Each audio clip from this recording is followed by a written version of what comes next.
Bonjour, je suis aujourd'hui accompagné de Quentin et de Philippe. Quentin est le client de Philippe sur une prestation d'habitologue et Quentin aujourd'hui vient nous présenter son témoignage sur cette prestation. Alors, est-ce que vous pourriez vous présenter et le bien pour lequel vous avez fait appel à un habitologue? Je m'appelle Quentin, j'ai 48 ans et il y a 3 ans de ça, j'ai acheté une maison en Charente-Maritime. Alors, c'est une vieille maison de type charentaise, donc qui a la particularité d'avoir des murs, des murs en pierre de très larges. C'est très proche, c'est à 3 kilomètres à vol d'oiseau de la Gironde. Donc avec dans la maison naturellement de l'humidité qui apparaît. J'ai aussi un puits juste à côté de la maison qui accentue encore cette particularité. Et voilà. Et quand je l'ai acheté, j'ai fait des travaux d'urgence par un maçon et un couvreur traditionnel, traditionnel plutôt actuel, qui a utilisé les méthodes actuelles. Donc, toute ma toiture a été refaite, toute ma charpente a été refaite. J'ai mis les dernières fenêtres qui manquaient. Et donc, suite à ces travaux, maintenant, je vais me lancer plus dans des travaux un peu plus de fond. Et là, même si j'ai vu que le fait d'avoir changé le toit avait nettement amélioré mes problèmes d'humidité, alors c'est essentiellement des problèmes de remontée capillaire et alors un petit peu de présence de moisissure sur certains bois, de la remontée du salpêtre sur les murs, mais en faible quantité, mais quand même. Donc, je savais qu'il fallait que je fasse un traitement contre ce problème d'humidité. Donc, voilà. Et quand je me suis intéressé à traiter ce problème, naturellement, je suis tombé sur les vidéos de Claude sur YouTube. Donc, voilà. Et c'est suite après plusieurs mois de réflexion, je me suis décidé à faire appel Alors à justement, qu'est-ce qui un vous professionnel. qu'est-ce que vous trouvez de différent et qu'est-ce qui vous a fait faire appel à un habitologue? Quels sont les éléments déclencheurs? Alors déjà, l'approche de l'habitat, l'approche de la problématique dans son ensemble, c'est-à-dire de ne pas traiter uniquement le problème d'humidité de manière très locale, c'est-à-dire ou localisée, c'est-à-dire que par exemple un mur où il n'y avait pas de trace d'humidité, on ne regarde pas, mais on va regarder le mur d'à côté. Le fait de regarder aussi, ce que j'avais apprécié dans les vidéos que j'avais vues, c'était qu'on traitait, la première analyse était faite, était l'environnement de la maison. Et typiquement, moi, je le savais quand je l'ai acheté, mais je savais que mon environnement était un milieu proche de la Gironde, je le répète, et à côté d'un puits, donc où je savais que j'aurais cette problématique à gérer quand je l'ai acheté. Donc voilà. Donc ça, je trouvais ça intéressant. Et aussi le fait que c'est quand même très spécialisé, traitement des maisons anciennes. Et moi, j'ai pris quelques rendez-vous avec des maçons. Et la première chose que m'ont dit les maçons, c'est de faut isoler les murs, faut mettre des produits chimiques pour traiter l'humidité, des choses comme ça. Mais moi, je pensais que l'eau, elle est naturellement présente dans les murs. Et si on l'empêchait de sortir, ça allait provoquer, ça allait pas régler le problème de fond. Mon problème, moi, c'est plus, j'avoue que j'avais une petite idée et les vidéos de Claude m'ont conforté.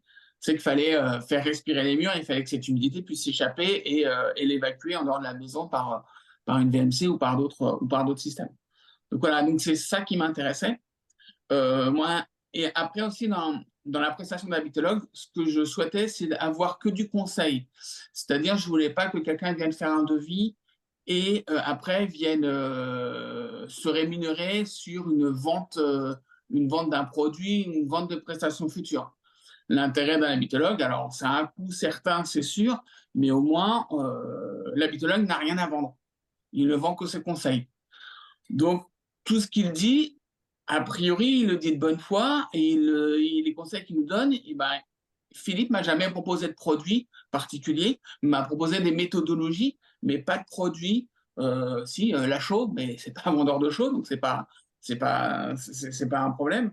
Donc voilà, c'est aussi ça qui m'a intéressé, c'est que du coup, j'avais moins de réticence à faire venir quelqu'un pour faire un devis ou faire un spécialiste d'humidité et qui après allait me vendre un produit. C'est que là, j'ai payé pour une prestation qui a duré une pleine demi-journée et que l'habitologue n'a qu'à vendre ce conseil. Et est-ce que vous aviez d'autres difficultés qui vous ont amené à faire... Est-ce que ou sur le moment, c'était ce point précis, mais est-ce qu'il y avait d'autres choses dans la maison que vous avez abordées, vous en avez profité pour aborder est-ce qu'il y avait, à part ces problèmes d'humidité, de remontée Alors, capillaire? c'était essentiellement ces problèmes d'humidité et de remontée capillaire dans les murs, essentiellement. Pour le reste, alors pour le chauffage, alors, on va parler, donc ces problèmes d'humidité, hein, actuellement la maison elle n'est pas chauffée, elle n'est pas isolée. Donc pour l'isolation, moi j'avais déjà un avis personnel qui était les murs font 50 centimètres entre 50 et 60 cm de large, donc actuellement il y a une isolation placo avec isolant mince que j'allais retirer. Moi, dès le début, je pensais que je n'allais pas mettre d'isolation ou très peu, plutôt un correcteur thermique, plutôt qu'une isolation sur les murs. Et au mur, j'aurais mis de l'isolant de type laine de bois. Donc ça, j'étais persuadé, j'avais déjà fait mes choix. Okay, ils ont été confrontés, tant mieux, j'avais déjà fait mes choix. Et pour le chauffage aussi, parce que j'avais commencé à discuter avec des chauffagistes, et au final, ça sera du chauffage électrique parce que ça va être trop compliqué de mettre d'autres types de chauffage. Donc c'est pour ça la problématique d'isolation et la problématique de chauffage, pour moi, j'avais moins d'interrogations. Là, c'était vraiment le traitement des remontées capillaires de la maison. Et surtout, c'est par où commencer. C'est-à-dire que moi, je n'ai pas les moyens de lancer un chantier qui traite l'intégralité de la maison. Donc moi, ce que j'avais, donc, OK, on pique les murs, on fait un enduit à chaud, ça, c'est de la théorie, mais j'avais besoin qu'on me guide en disant, déjà, est-ce que c'était bien un problème de remontée capillaire? Est-ce qu'il n'y avait pas un autre problème? On a vu que il y avait un autre problème, ou il y a toujours le problème, on l'a identifié. Voilà. Aussi, est-ce que c'est nécessaire de faire sur tous les murs? Parce que moi, j'ai une façade, j'ai ma maison, elle donne plein sud, donc est-ce qu'il est nécessaire de faire qu'un traitement sur un mur qui est plein sud et plein soleil? Voilà. J'ai des murs qui ont des comportements différents. C'est-à-dire que j'ai un mur qui va faire beaucoup de remontées capillaires. Le mur d'en face, il n'en fait pas du tout. J'en ai d'autres où j'ai carrément des traces d'humidité sur le mur, où on le voit au toucher que c'est humide. Donc voilà, j'avais besoin aussi de me dire, voilà ce qu'il faut faire, voilà par où commencer, quelles sont les priorités.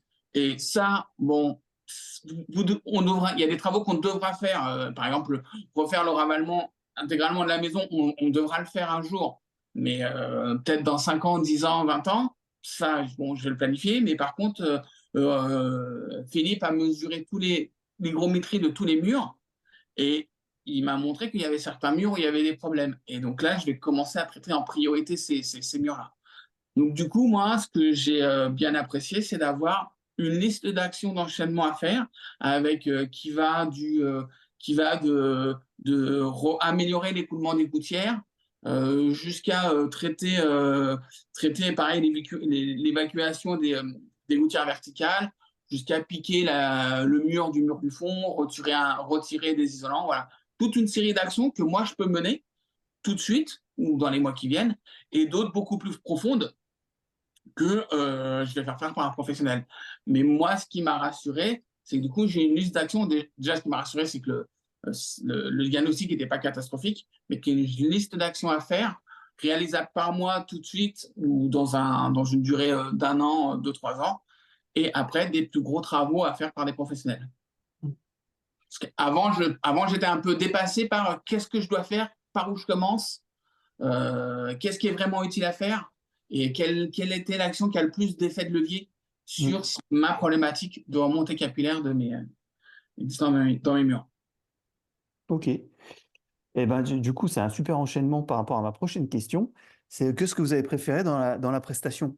C'est c'est ce point-là ou est-ce qu'il y avait encore d'autres choses? Est-ce que c'est le contact? Est-ce que c'est le, le fait qu'il n'y ait rien d'autre à vendre? Non, oui, non, non, non, ce que j'ai déjà appris, alors je vais peut-être. Alors déjà, c'est le temps passé à analyser l'habitation. C'est-à-dire que la prestation, elle est sur une demi-journée, elle dure vraiment une demi-journée. Philippe est parti quand il avait terminé, en fait, donc pas au bout de 4 heures ou pas au bout de 5 heures. Donc voilà, donc on a vraiment fait, on a visité l'environnement de la maison, analysé le terrain, ce qu'il y avait autour, ainsi que chaque mur de la maison. Il y a un grenier qui sera aménagé plus tard, donc analyser les murs et à chaque fois avec une une réflexion sur ce mur-là, bon, il a de l'humidité au bas, mais c'est normal, on a une remontée capillaire, on le sait, donc c'est dense, on va la traiter, mais c'est dans la normalité. Par contre, là, on a une anomalie puisqu'il y a vraiment trop d'eau. Et ça, c'était vraiment intéressant parce que il n'a pas proposé une solution globale. À terme, elle existe, mais en fait, pour chaque mur, pour chaque particulier de la maison, il a essayé de trouver pourquoi là j'ai un désordre. J'ai un désordre. Pourquoi sur ce mur-là, par exemple, sur ma façade sud, il y a une partie de mon mur où j'ai énormément d'humidité, même à 2 mètres du sol, ce qui est une anomalie.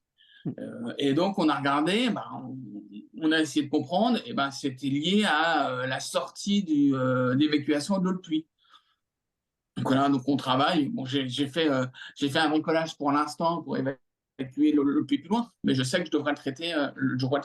Donc voilà. Et sur d'autres systèmes, pareil, un autre mur, on a regardé le mur. En effet, il y avait beaucoup d'humidité. On a fait tout le tour. On a vu qu'il y avait une fissure dans l'induit et qu'il y avait un défaut d'étanchéité au niveau d'un joint entre la cabane qui était sur le mur et le mur en lui-même, donc l'eau s'infiltrait. Donc voilà, c'est là pour chaque désordre spécifique, il a essayé de trouver, d'analyser pourquoi là on a un souci. Et on est allé loin, parce qu'en fait, au début, on a essayé, on a eu l'hypothèse qu'on avait un tuyau, l'arrivée d'eau qui était percée, puisqu'on a une partie de la maison, peut-être vraiment un coin qui est très, très, très humide. On ne comprenait pas. Et à force, on a trouvé que c'est toujours encore ces problèmes d'évacuation d'eau fluviale qui passaient sous la maison parce il y avait un trou dans le ravalement. Et, et donc, du coup, ça collait vraiment. Ah, là, j'ai énormément beaucoup d'humidité et je vois que entre le joint du sol et le joint du mur, j'avais un trou de 15 cm et franchement très profond. Et on se doutait que là, l'eau s'infiltrait avec des fortes pluies, surtout avec les pluies qui sont tombées cet hiver. Ouais. Donc c'est la finesse de Exactement. l'analyse.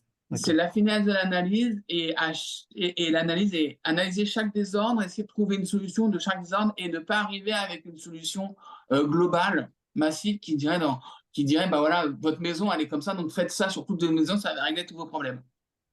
En fait, c'est pas le cas. C'est pas le cas. C'est clair. Donc concrètement, donc si je reprends en quelques mots, ce que vous avez déjà plus ou moins répondu à cette question, c'est d'avoir fait un point par mur, d'avoir un ordre d'action Oui, en priorisant celles qui ont plus d'impact, les tout fameux à fait. 80-20, enfin les 20% des actions. Exactement, exactement. Et aussi en prenant mes contraintes particulières. C'est-à-dire que, typiquement, j'attends le tout à l'égout qui va arriver dans 2-3 ans. 2-3 ans, on espère. Une solution serait de mettre un drain. Mais Philippe lui-même a dit, c'est pas la peine de mettre un drain, de casser de faire tous des travaux pour mettre un drain, alors que dans 3 ans, faudra refaire les travaux pour remettre le tout à l'égout. Donc voilà, donc ça, je sais que ce drain, ça va être quelque chose qui va être utile pour la maison. Est-ce que c'est urgent? Ben, on va peut-être d'abord essayer de corriger les autres désordres. Et si ça se trouve, ça va améliorer la situation. Mais moi, je sais que quand je me ferai mes travaux de tout à l'égout, eh ben, j'en profiterai aussi de faire un drain. Donc voilà, donc c'est aussi pour ça que c'est aussi intéressant parce que les solutions apportées ben, sont vraiment spécifiques à la maison et aux problématiques ben, voilà, uniques que moi je peux avoir avec cette histoire de tout à l'égout par exemple. Qui va pouvoir, bah voilà, je sais que dans 3 ans, je vais casser tout mon devant de maison et tout autour de ma maison pour faire passer mes tuyaux tout à l'égout. Donc là, j'en profiterai pour mettre mon drap. Ok. Oui. Et les choses que l'on peut faire soi-même et qui sont apportées, Oui, effectivement, il faut parfois aussi se donner le temps d'en observer le bénéfice. Et bon, tout le monde n'a pas le temps de voir les choses, mais là, dans votre cas, c'est possible. Donc, autant éviter de faire des travaux qui serviront à rien. Et commençons par ce qui est le plus important, c'est-à-dire au moins réparer les fuites. oui, Parfois, les fuites, on a du mal à les détecter. Là, effectivement, en prenant le temps de bien regarder, on a quand même pu voir des choses. Je ne suis pas spécialiste des recherches de fuites, mais j'en ai fait quand même pas mal. Et là, on est tombé sur des évidences. Mais en regardant à deux et en comprenant un petit peu comment la maison se comportait, et en observant les anomalies, on a assez vite finalement trouvé les raisons des désordres qui étaient relativement importants quand même, hein, on a un oui, mur dans oui. la maison qui est complètement humide, donc il y avait forcément quelque chose d'anormal qui se passait quelque part. Donc après cette expérience, à qui vous recommanderiez, à quel type de personne, quel profil, à qui penseriez-vous que ce type de prestation serait bénéfique? Moi, dans mon cas, hein, donc, qui était plus orienté vers des problématiques de remontée capillaire. D'accord? Donc évidemment, dans tout ce qui est rénovation de maisons anciennes. Parce que, bah voilà, moi, si j'avais demandé à mon maçon, je vous l'ai dit, hein, il m'aurait mis un produit anti-humidité et c'est tout, quoi. Hmm. Et on sait que c'est pas la bonne solution. Donc voilà.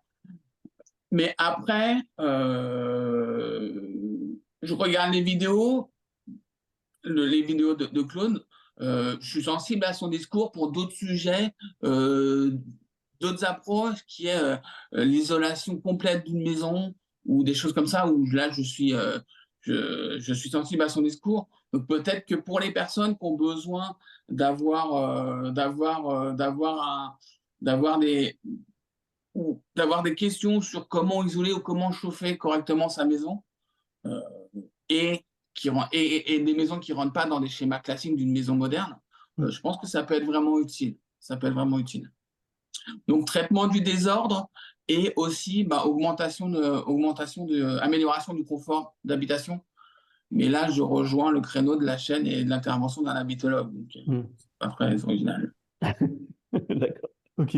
Philippe, est-ce que tu as des choses à rajouter là sur cette Ouais, rencontre, sur ouais. cette Moi je analyse? dirais que notre approche, elle se résume d'abord à essayer de comprendre qui est notre interlocuteur, qui est l'habitant, notre client.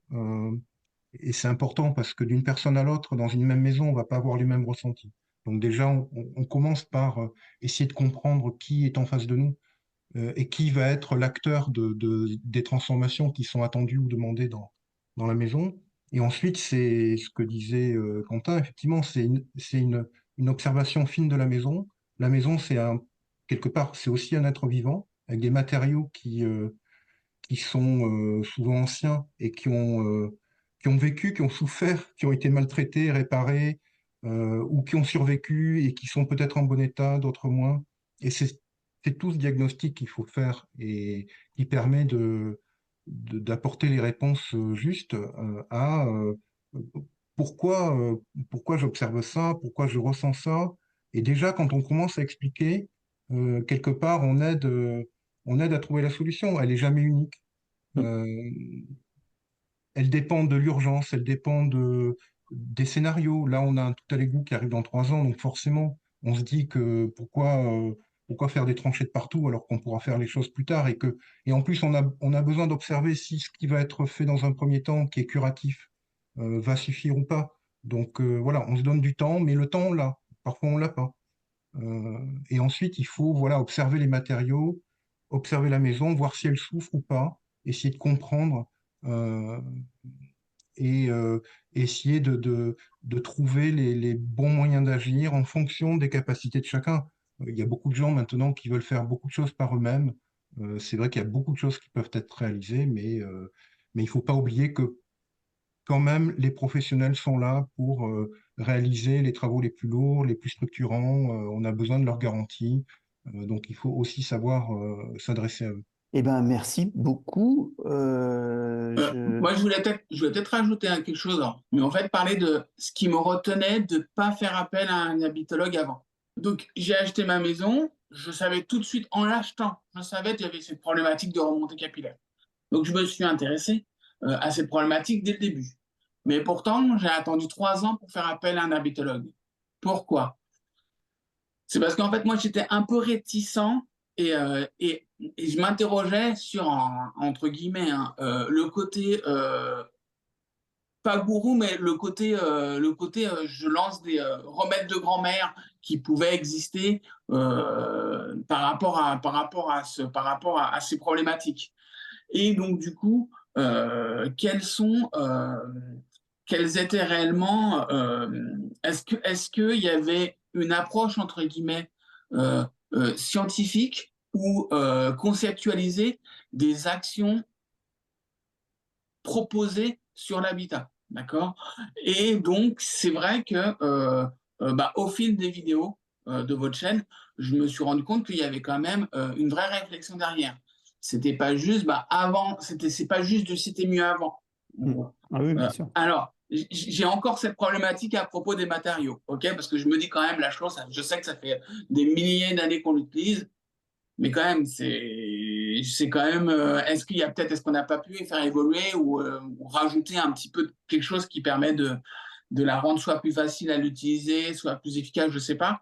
Euh, voilà. Mais en tout cas, sur la méthodologie et sur le fait de comprendre comment se comporte la maison, bah, il y a une vraie réflexion derrière et que c'est pas du on fait comme les anciens parce que c'était mieux avant. Mm. Et ça, franchement, bah, c'est quelque chose que j'ai ressenti au fil des vidéos. Et clairement, quand j'ai vu avec l'intervention de Philippe, ça m'a carrément convaincu. Non, non, on a vraiment affaire à des professionnels qui savent de quoi ils parlent et il y a une réelle réflexion derrière, quoi.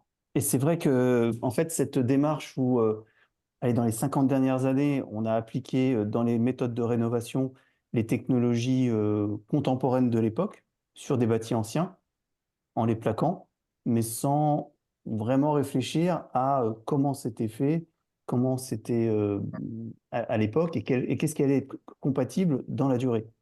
Et depuis, je pense, 10, 15, 20 ans, on commence à se dire quelles sont les vraies méthodes qui sont bien compatibles et qui vont permettre à ces maisons, à ces bâtiments de durer encore 50, 100, 200 ans.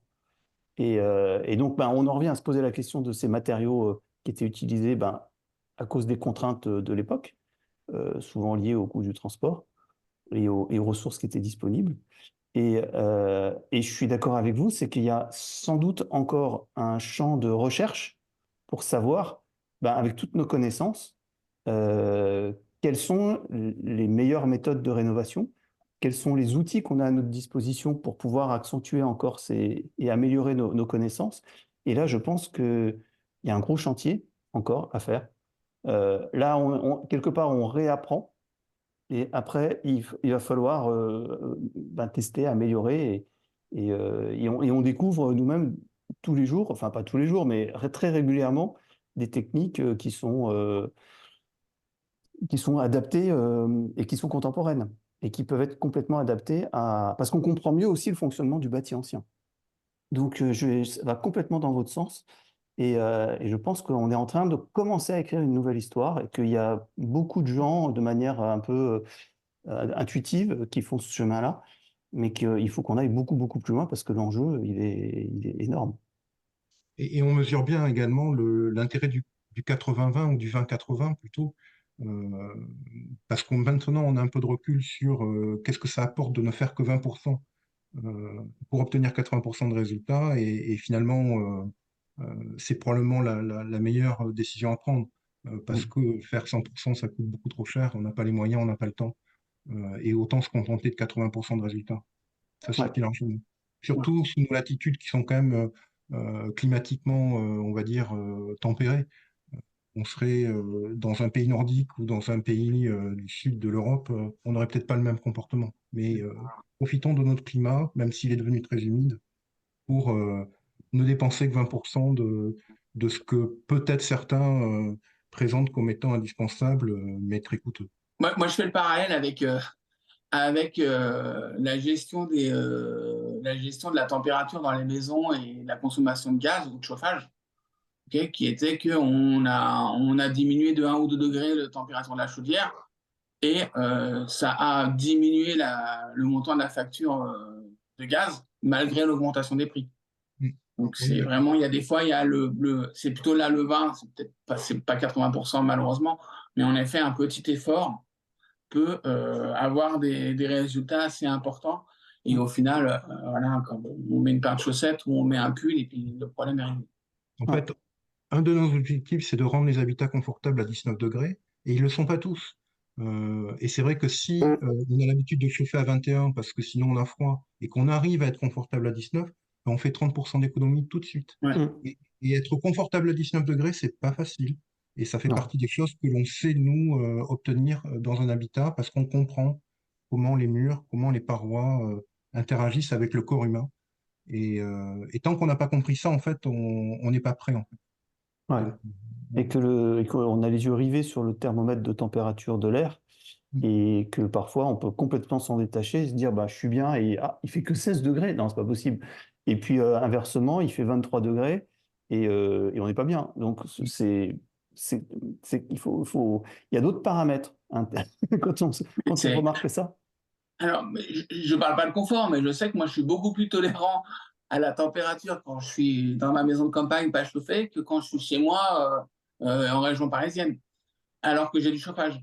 Hmm. Donc, je ne sais pas sur quel élément, si c'est peut-être un élément psychologique qui joue encore, mais oui, Alors là, on pourrait, c'est vraiment, ouais, elle pardon. est très relative du coup et elle n'est pas dépendante d'une mesure de température ou d'une mesure Tout à fait. d'humidité. Mais là, on rentrerait sur un beau sujet de discussion. Parce que c'est. Mais c'est clairement l'approche aussi vers laquelle euh, on veut, enfin, on veut aller vers. C'est une sensibilisation des gens et de se réapproprier une culture de l'habitat qui va au-delà de l'équipement et de la décoration.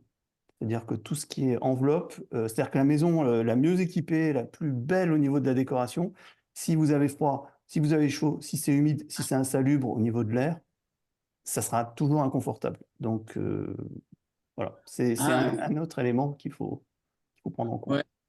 Les murs en pierre, là, les murs en pierre apparente, j'essaye de faire le deuil de cette décoration à ma femme. Voilà, c'est quelque chose. Il y en aura quelques-uns sur les murs intérieurs, évidemment, Ouais, mais pas sur tous, quoi. non, mais c'est clair qu'on peut les garder, c'est confortable visuellement, mais malheureusement, thermiquement, ça marche pas toujours très bien. mm, Donc, on peut Bah, effectivement en garder quelques-uns, mais il faut pas faire une pièce entièrement avec des pierres apparentes, sauf à ce qu'il y ait d'autres dispositifs qui je compensent. pense. Mais, mais s'il y a que ça, ouais, c'est peut-être pas la meilleure idée. Bah, écoutez, merci beaucoup pour votre témoignage. rien, un plaisir. Et puis, bah, peut-être au plaisir de vous croiser. Merci. Merci à Au vous. revoir. Au Au revoir. revoir.